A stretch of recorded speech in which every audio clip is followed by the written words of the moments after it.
What's up, my loves? It's your girl Diamond, and I'm back with an all new episode of Love and Marriage Huntsville. Let's get into it. So, we see Destiny. She's preparing for her cover for Hype magazine. And Leah Diaz is in the building. Leah Diaz from Married to Mez in LA. I did not know she was the owner. I know she was in the hair industry. I knew that, but Hype Hair, I love Hype Hair magazine. I used to always pick up the covers so I could find inspirations for my hair so my mom can do it. Oh, I love Hype Hair magazine. And she said she used to take pictures on the wall, and she used to get, what's the word? I'm blanking. Inspirations. And now she's on the cover. She made it. Her dad comes in with flowers, and her dad was very hard on her growing up. So the fact that she is now in this moment, and he's very proud of her. And then also saying her grandmother will be very proud of her too, but she passed.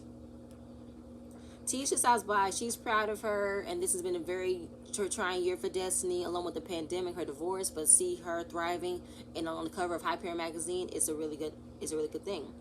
So Destiny talks to Tisha about Vegas. How did you feel?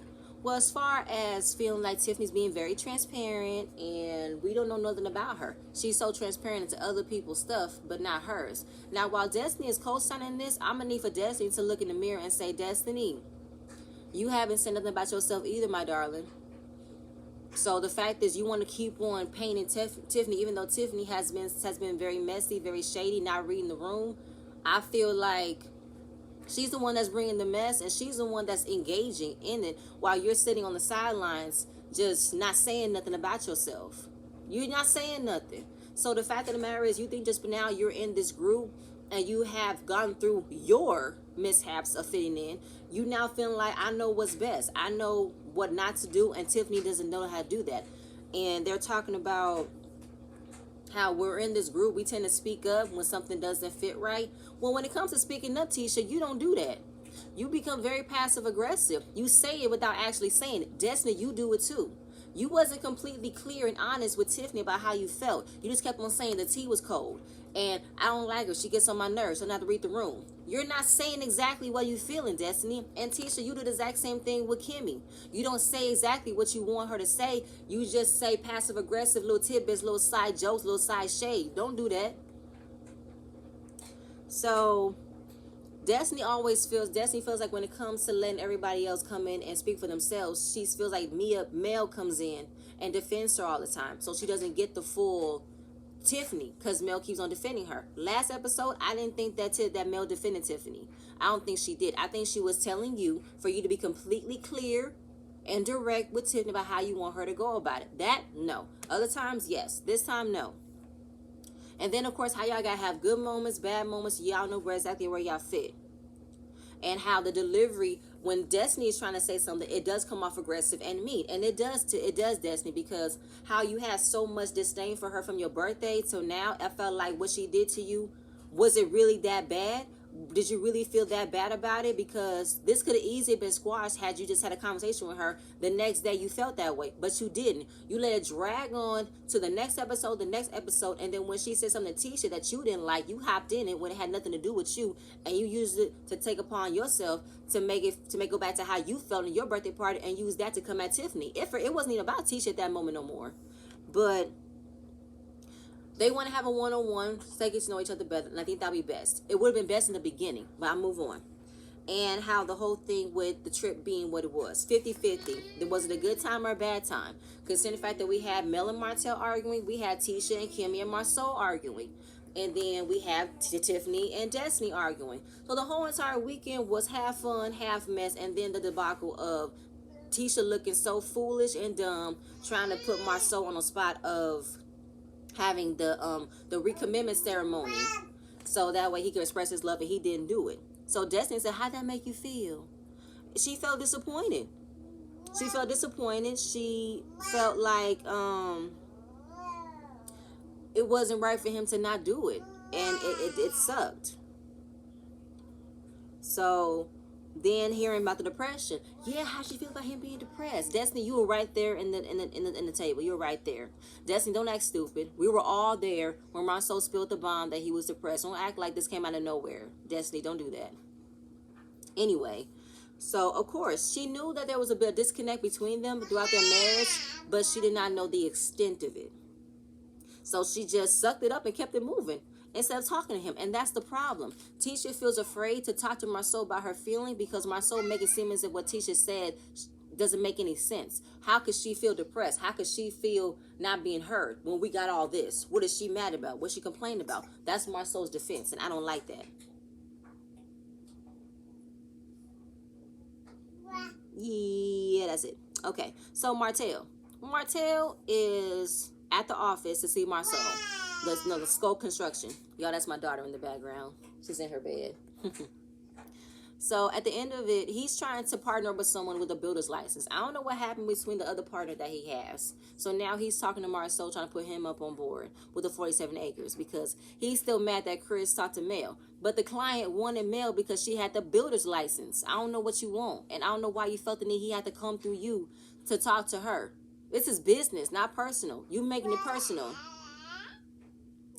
So even though just before they left the company, Marceau and Martell created Scope because, like Mel said, you can't spell Scope without Holt, and you can't. So he asked, listen, is this going to resolve what happened between you and Mel? What do you mean? Because the last time y'all got together, and this wasn't on a business level, this was on personal level. In Vegas, it was a lot. So he just trying to make sure that this is a actual good idea. You sure this is a good idea? He said, no, I'm good. All right, good.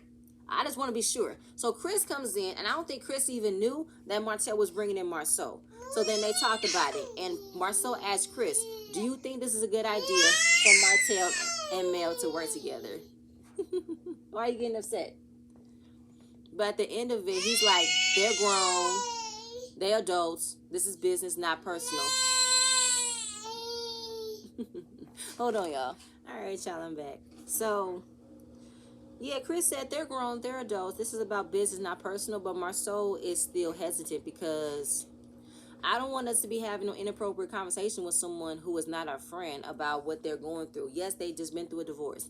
Yes, they're still trying to work out being a co-parent. But we literally just got through of having them argue with each other all through Vegas. How is it that we can still sit here and have work conversation with Martell and Mel? Because we know Martell is still salty about how Mel is thriving in her business and he doesn't because he doesn't have a builder's license.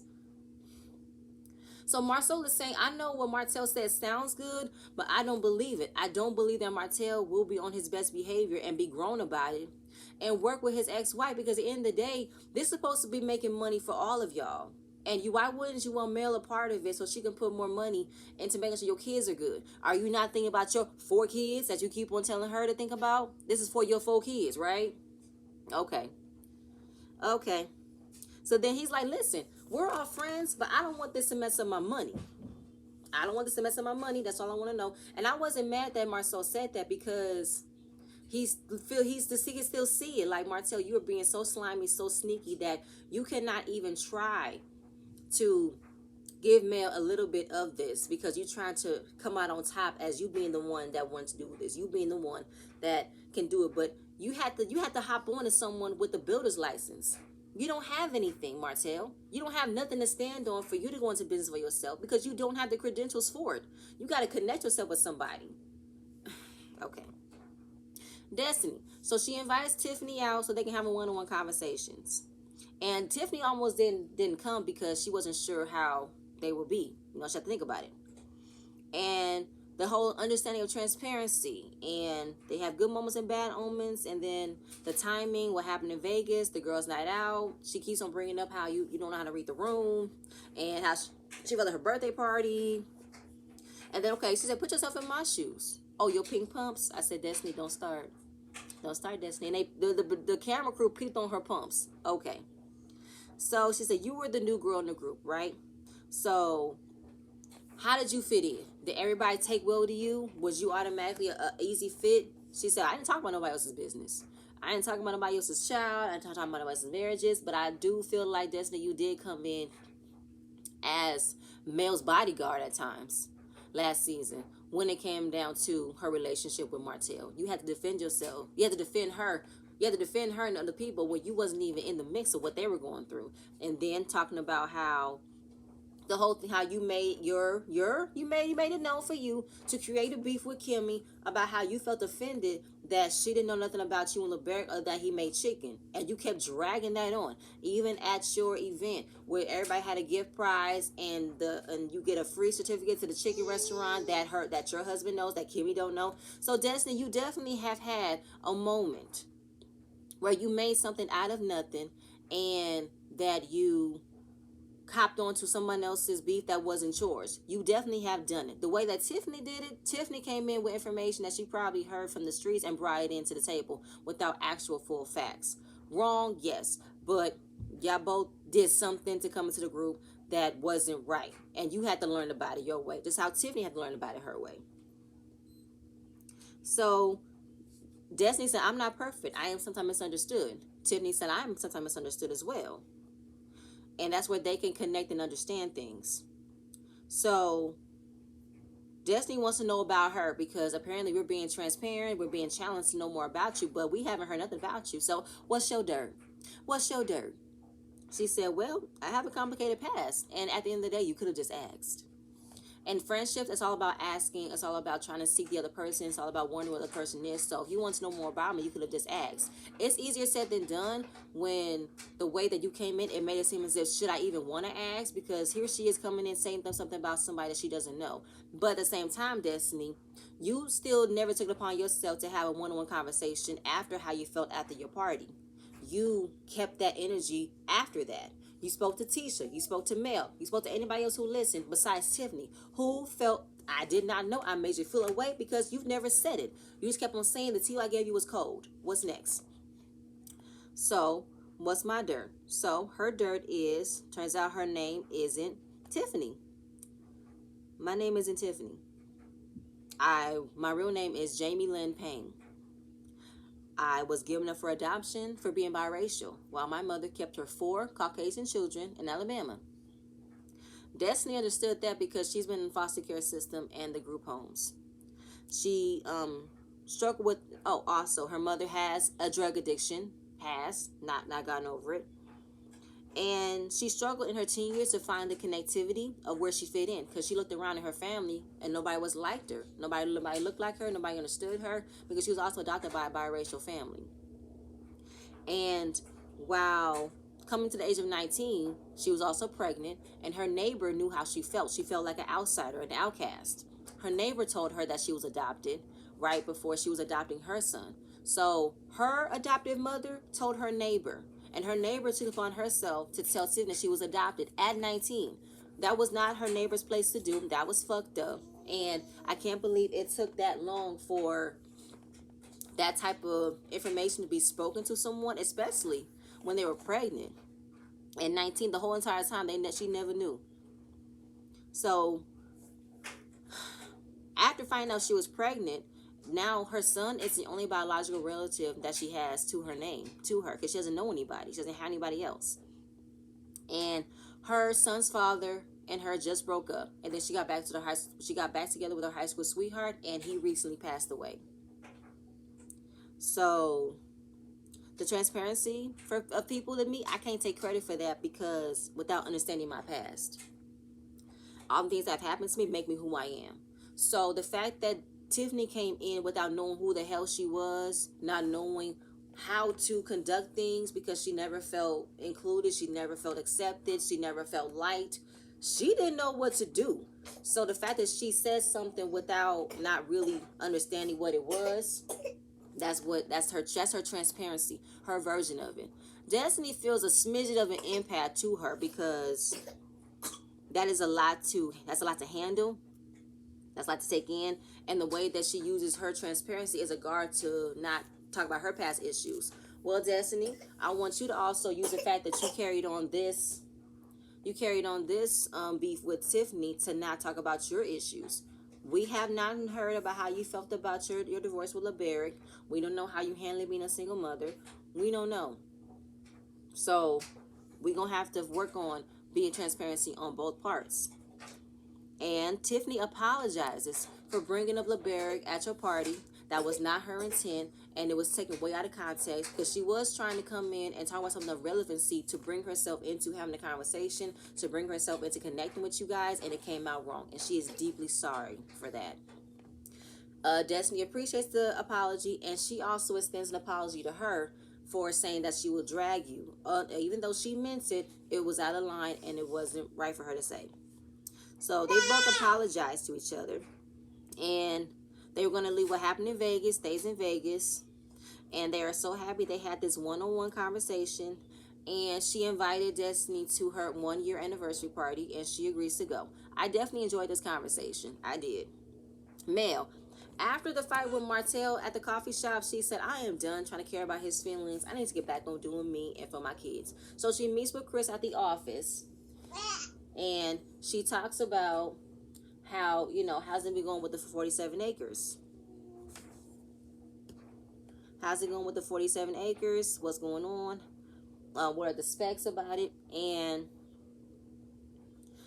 he told her about what Martell did with the meeting and how he brought Marceau in the mix. And she's like, really? Okay, so he had a meeting with you, but brought Marceau into the mix.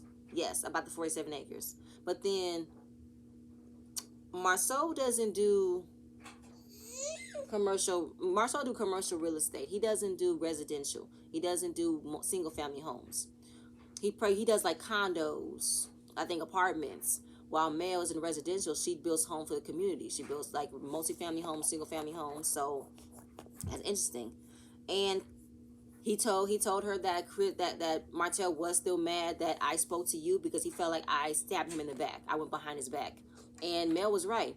Martell believes somebody always does something to him. He is always a victim. And even though at the end of the day, the client asked for Mel because she holds the builder's license. I don't know what else to say about that. So with him trying to feel like he is in his feelings about being stabbed in the back about everything, and how do you feel about working with him? She said, I don't care about his feelings no more. He can't control me he can't control what I do career wise. He can't. So at the end, I have to learn how to do stuff on my own. Like I'm used to saying we're a power couple, but yet I have to focus on me being Melody Holt now. Because it's me working for these 4 children. It's me making sure that they eat at the end of the day. I can't always, I can't lose my bag because I'm focused on his feelings. No. Fuck his feelings. So, at the end of the day, we purchased the land together. This is supposed to be our project. And now that we are not together, how are you not trying to make sure I get a piece of the pie? Because this money goes into your kids' mouths. Okay? And it's funny that you want to be in a business with a man who you say did not pay you, did sub work, you just minted a friendship with, but yeah, you want to throw a whole entire fit or throw a whole lot of, tax along my way, a whole lot of issues around my way because you don't want the mother of your kids to get a part of this, your mother of your 4 kids that you keep on saying. Okay, Martell. It is very interesting how you won't allow me to get a piece of the pie because what I make helps your 4 kids live. What I make helps your 4 kids sleep better at night. It don't? Okay. Okay. Because I have been the main person that has been taking care of my kids. Clothes, tuitions, haircuts, trips. I'm the one that's doing it. Ooh, she said, if I have never met a snake a day in my life, I guess I was sleeping with one I never knew. Oh, man, the way that I had to learn. I know that's right. So I'm definitely placing my bid because on these 47 acres because I want to be a part of this. And I have a lot of money that can back me up on it, and I don't care what nobody got to say. It's called chess, not checkers. I'll be damned if I let Martell take food out of my kid's mouth. And I know that's right. And I wasn't mad at her for that. Because at the end of the day, we're always looking at how Mel keeps engaging in Martell when it comes to arguing. But at the same point in time, Mel is also looking at the bigger picture. We have 4 kids we taking care of, sir, as you say. So whatever opportunity comes my way that just happens to be connected to our friends that we have developed over the years of our marriage, and they want to ask me to be a part of something, you can't get upset. Because at the end of the day, she has the credentials to build it and you don't. And you're mad that you don't. Go ahead and get your builder's license. so you could make sure you make your money the way you want to. Because she said, had he been focusing on get his builder's license, he wouldn't have been focused on putting his energy elsewhere. And that is true. That is true. Maurice is at his credit union office. He had an employee quit because of medical reasons. He had a other client quit because of the workload. Work has been crazy since he had been back from Vegas. While working at the credit place, while working for his legal team, he's trying to get his sister to pick up the ball, but she said, I've been picking up the ball the entire time. What are you talking about? So I want to understand that part. Maurice, are you not doing your work as you say you're doing? Are you putting it all on your sister and you just telling her to do it because you the boss? Like, I don't know what work you're doing, Maurice. What are you doing? So let's find that out. So Martell comes in this tight ass suit, busting at the seams in all areas to figure out a way to boost his credit. So I think he's either about to agree to file for bankruptcy or he has filed for bankruptcy. And then, of course, how his credit went down 100 points and he can't get a line of credit to do anything. He used to be able to get a $500,000 line of credit, but he can't do that no more. And Maurice told him, listen, bankruptcy doesn't solve everything, but it does halts it. And right now we need to build credit for your credit profile. It's going to take about 2 years. 2 years? No, I can't work with that. 2 years. Well, suck it up, Martell. That's what you have to do. When all the money that you were either wasting, not making no actual business with, I don't know what the fuck you was doing. Spending frivolously and not paying attention, but you really need to be careful with that. So, right now, he's going to help him out with his credit, but he wants to make sure how he's feeling as a person. Because the whole thing about Marceau being depressed have definitely shook him. And now Maurice wants to talk about going to therapy so he can figure out some issues. Now, if you're just like your brother, Maurice, I want to know what you actually going to be willing to admit. Are you going to be willing to admit that both you and Marceau has this constant need to provide, this constant need to be available for everything, but yet you keep on leaving things that you need to work on behind, your wife and your son? I want to know what you're going to be admitting to. Because he said, listen, what Marceau is saying, he don't know what's going on. He don't know how can be so depressed because we made it.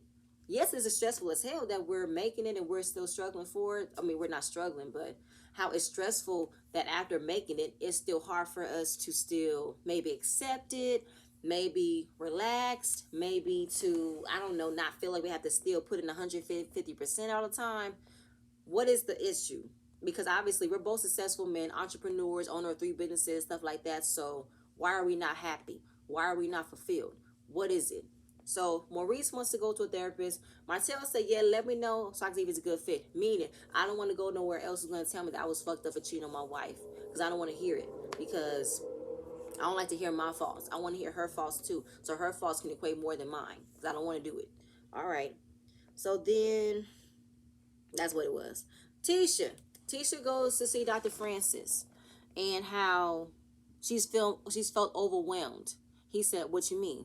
Well, with the pandemic, the 3 businesses, the household, the kids, their workload, my school, their schoolwork, bills, keeping care of the house, Marceau. He said, you're married, right? Yeah, sounds like you don't know all the work. Because I am. I have 4 kids. My husband is the 4th kid because I could tell my kids what I need help around the house, and I could tell him, but my kids will do it. He'll hear it, but he won't do it. All he did was just hear me, but he didn't actually help. And that's the difference. So she was raised by a single mother, so she did everything. She never know what it's like for a man to actually help, because she came from that generational cycle that the women did everything. The women cooked, the women cleaned, the women took care of the men. The man was catered to.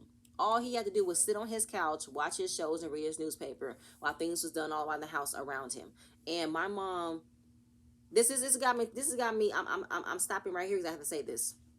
This made me seem as if when I was growing up and I had to do my chores, and my dad was sitting on the sofa and I was cleaning, and my mom felt that was a very awkward and very uncomfortable picture. You see my daughter vacuuming, and you're still sitting there. Get your ass up and help. Don't just allow my daughter to vacuum in front of you like this is what she's supposed to do.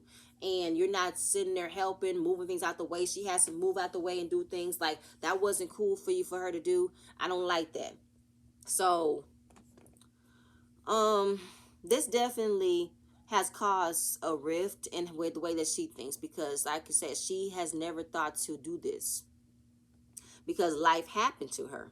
She did not want this life for her. She met Marceau. Go no, because she had a lot of responsibilities growing up, and she wanted her life to be different. She met Marceau in her senior year of college, and she was 4 months pregnant when they got married. I don't know the dynamics. I don't even know how long they were together when they found out that she was 4 months pregnant. I don't know, but she definitely had to start life very soon for her, right? Like senior year of college, like she has literally been a mother and a wife since college, and that was a lot for her to take in. So even though she said it's not like I'm not happy with my life, this just wasn't my plan. And it was an automatic light switch. Like she had to start taking care of the kids, take care of the husband. It just happened.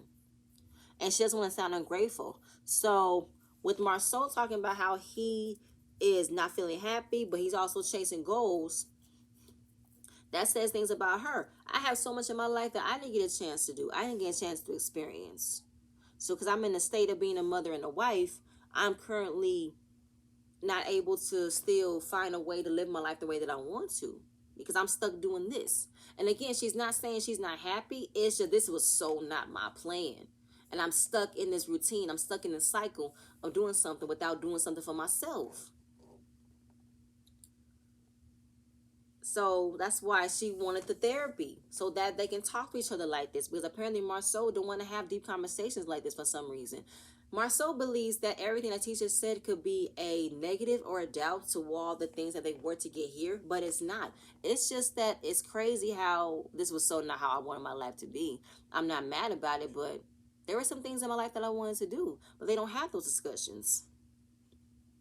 So he mentions how he felt going through depression, and she felt like something was wrong to the extent she thought he was just stressed with a heavy load, but no, it's depression. And he is feeling like he's now lashing out at me. So it was asked, what can she do to help out? And he said, listen more. So then he thinks that she's putting material things on the list, but he also likes nice things too. Let's not forget his car, his trucks. Let's not forget he wants all these little things in the little Scott manner. And the Dr. Francis asked, you think he's blaming his depression on you for wanting nice things? So he's holding you, she said that's a part of it. So he's holding you hostage in his depression. He's holding you hostage in his depression. Do you think you're the cause of his depression? No. So the fact that Marceau is placing Tisha in this hostage situation because she wants nice things, she wants material things, that's the reason why he's feeling depressed. That's the reason why he's so stressed. That's the reason why he's so overloaded. I don't think so. Tisha to want nice things could not be that detrimental for you to be depressed because at the same point in time, Marceau, you're not broke. You can afford for her to give her nice things. You can afford it. Why are you so hell bent? Why are you acting as if you're living paycheck to paycheck? You're not. You guys have 3 successful businesses. You have multiple streams of income. So the fact that you're trying to make it seem as if her wanting nice things is making you so stressed, it's making you so depressed. You sure? Or is it you're trying to keep a even footing for the things that you're buying for your alleged other women? You want to make sure they're getting a piece of the pie too. Is that what it is? Let me know. Let me know. And what does nice things mean to you? Well, nice things means love because that's what was the love language in my family. My mother used to tell us she loves us by giving us things. We've never heard it. She never held us. So for Marceau, he would write a poem, read to you. I'm like, he did? Read to you? Okay, you sure you didn't fall asleep? Never mind. So the fact that she never felt love until Marceau expressed it to her when they were dating, she never knew how to give it back and never got an understanding of it. So since she never got it growing up about her mother never saying she loved you because her mom never got a love you from her grandmother. And She had friends who said, my mother always told me they loved me and this and that. Never got it. So then when she first found out that her grandmother said she loved her, she did not know how to give it back because that was a generational curse that her mother never showed her love, so her mother never showed her love. It's a cycle that needs to be broken. So you need to break that cycle so that way you can show your daughter what it means to have love, what it means to show love, more than just material things, more than just being given things. Her love can't be bought. And that's how Tisha feels like her love needs to be bought and showcased a lot. So her way of, giving love is spending time together and giving things. So she mentions about the Vegas and how he didn't want to do the commitment ceremony because she thought it would be a fun thing to do. And he thought it would be a joke on the marriage. Did you think it was a joke? No, I thought it was going to be fun. But he didn't like it. So she was disappointed, but never told him. And that's another thing. Tisha never expresses how she feels when it happens. She holds it in. She just glosses it over. But when something else comes up, or when something else that she needs to give an opinion on, she just goes above. She just breaks out. It just feels and then it explodes because she's not expressing how she feels in that moment. She is afraid to be expressive to her husband because the way that her husband makes her feel, like, what does she need to express for? What does she need to complain to me? What does she need to have a conversation with me? For what? Because Marceau is definitely in the process of, we have all of this. Why are you upset? We have all of this. What should need to be upset for? We have all of this. What are you sad about? We have all of this. There are more than just having money, and there are more than just being in a financial standpoint that you don't feel happy. It's really like that. So then the rumors that has been speculating for the past seasons that they've been on this show about how he could have a baby, all of the women that he might have had, she now wants him to express it, to express his love with her, because that's the main reason why she wants the recommitment, to showcase to the world, to showcase to the cast that my man loves me and there is no cheating, there is no baby. So she keeps on saying that if there's no truth, then there's nothing to go about. There's no smoke, there's no fire. That's all she's been seeing is smoke. And he said, have you talked about the rumors? We have. What does he say? Well, if you know me, you know there's no truth to it. Well, that's not enough for Tisha right now. So with Marceau constantly, pacifying her for the time being, going all around the way to not tell her that it's not true, don't worry about it, because he's not saying those words.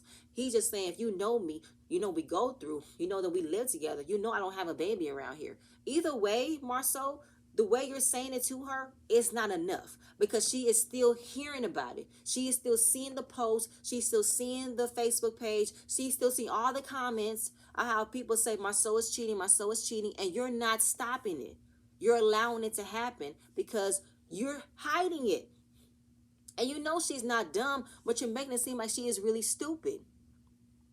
So the truth is, why defend somebody if you know there's no truth? Why do you constantly defend Marceau about the whole rumors thing if you know it's not true?